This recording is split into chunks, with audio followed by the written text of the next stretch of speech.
Hello mga kaalamat, good day ulit sa inyong lahat. Good day to everyone.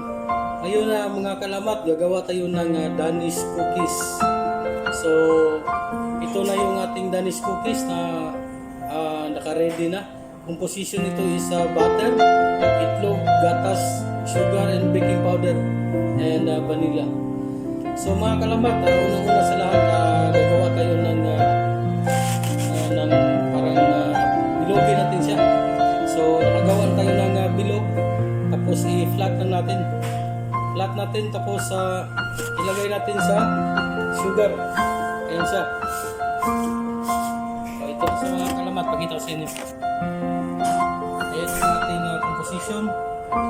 Tapos i-flat natin, ilagay natin dito sa asukal.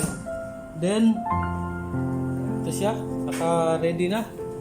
Tapos i-oven natin. Yun lang, napakasimple lang mga kaalamat. I-oven natin mga 20 minutes hanggang golden brown or light brown. So, ayan siya mga kaalamat. Abang-abangan natin yung resulta maya-maya, no?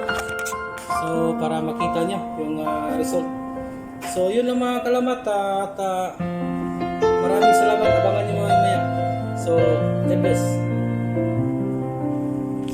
So mga kaalamat, ito na yung result ng ating Danish cookies na ginawa.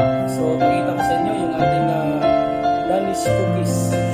So ito siya mga kaalamat, yung result, no? So ganyan lang, napakasimple. Kaya-kaya nyong gawin sa bahay nyo. So pampagood vibe sa inyong mga kamag-anak, mga mahal sa buhay, at sa inyong mga anak.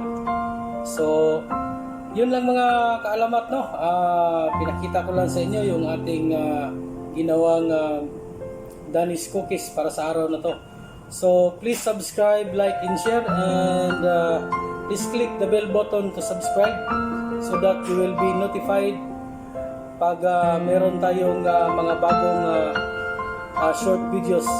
So yun lang mga kaalamat, maraming salamat, God bless, and see you next time.